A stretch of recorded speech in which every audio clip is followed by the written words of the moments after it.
there is a big thing that's going to happen in London at this G20, and then they're hiding it, they're camouflaging it, they're not talking about it.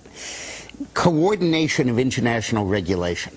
What they are going to do is to put our Fed and our SEC under the control, in effect, of the IMF. Oh, come on. They're You gonna believe they'll do this? That's what was in the draft agenda. They call it coordination of regulation. What it really is putting the American economy under international regulation. Yeah. And those people who have been yelling, oh, the UN's going to take over global Conspiracy government. theorists. They've been crazy, but now they're right. Yeah, well, when Geithner's... It's happening. When Geithner us, at least you're getting back to the point where you can start to look at fundamentals, and that's good news. What happened? I think you're in a liquidation phase. I think Kirsten had it exactly right. I think there's a bunch of wrong-footed moves by Hank Paulson and the Illuminati of the country, if you will, and I think we're paying for it right now. We have before us the opportunity to forge for ourselves and for future generations a new world order. A world where the rule of law, not the law of the jungle, governs the conduct of nations. When we are successful, and we will be, we have a real chance at this new world order, an order in which a credible United Nations can use its peacekeeping role to fulfill the promise and vision of the UN's founders. We had a worldview. Republican and Democratic presidents alike, from Harry Truman to George Bush, stood for freedom and stood for certain propositions that would make America strong and healthy and grow the middle class and shrink poverty and stand against communism.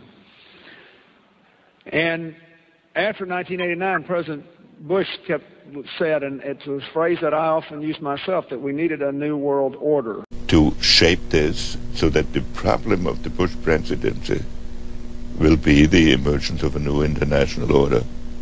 Within the next 4 years, we will see the emergence of a new international order. The beginning of a new international order, and it could well be that this president, who is so reviled by intellectuals, will emerge as one of the seminal presidents of his period.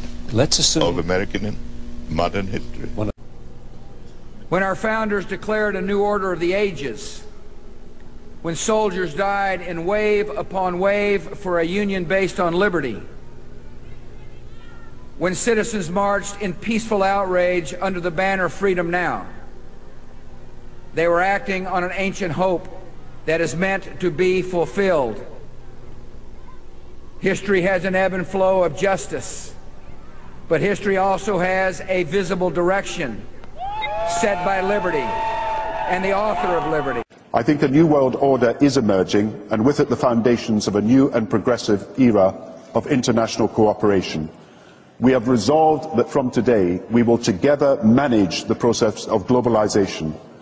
And the question for us is how we meet and master all these challenges to ensure that Britain enhances its competitiveness in the process and realizes what I believe is our destiny of success in this new world order. So, in conclusion, ladies and gentlemen, a new world is emerging. It is a new world order. Uomo moderno, adulto, eppure talora debole nel pensiero e nella volontà. Lasciati prenda per mano dal bambino di Betlemme. Non temere, fidati di lui. La forza vivificante della sua luce ti incoraggia ad impegnarti nell'edificazione di un nuovo ordine mondiale fondato su giusti rapporti etici ed economici. The time has come for the world to move in a new direction. We must embrace a new era of engagement based on mutual interest and mutual respect, and our work must begin now. And the President outlined his vision of a new world order in which the US would participate fully, one rooted on 4 basic principles.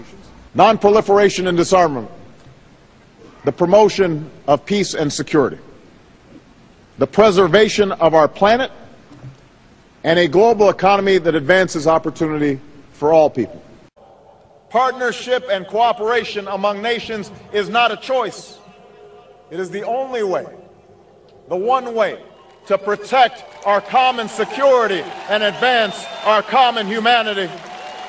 Америка сейчас рушится, все, ей конец. Вы знаете, что последний президент будет? Поэтому дружить не обязательно. Все, это последний президент. И что потом? Больше не будет выборов, не будет Америки. Все. А как, что там будет? А что будет? Конец ей, она гибнет страна. Развалится на Штаты. Десятки триллионов фальшивых долларов. Ну что будет? Они устроили пирамиду планетарного масштаба. Мавроди Гевнос в тюрьме. Вот такая Америка. Только вместо тюрьмы государство нельзя пойти в тюрьму, оно разрушается. Все, Америке конец. Поэтому сколько вы ей еще отводите? Это хорошо для будущего человечества, но сегодня это удар по всей финансовой системе мира. Миллион людей сойдут с ума. Миллион людей уйдут из жизни от инфарктов, инсультов. Это Америка сделала. Одна страна. Их 300 миллионов, а 5 миллионов 700 миллионов, 5 миллиардов 100 миллионов учатся. Не рано мы ее хороним. Да, что-то как рановато. Это они написали 10 лет назад. Я еще удивлялся. 10 лет назад было написано, что в 2008 году пройдут последние выборы президента США и будет афроамериканец. Кто написал? Они писали.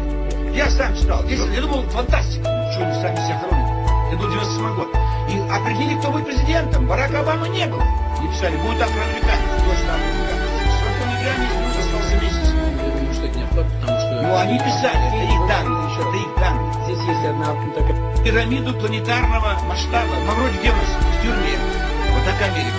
Только вместо тюрьмы государство нельзя пойти в тюрьму, оно разрушается. Все, Америке конец. Поэтому сколько вы ей еще отводите? Это хорошо для будущего человечества, но сегодня это удар по всей финансовой системе мира. Миллион людей сойдут с ума. Миллион людей уйдут из жизни от инфарктов, инсультов. Это Америка сделала.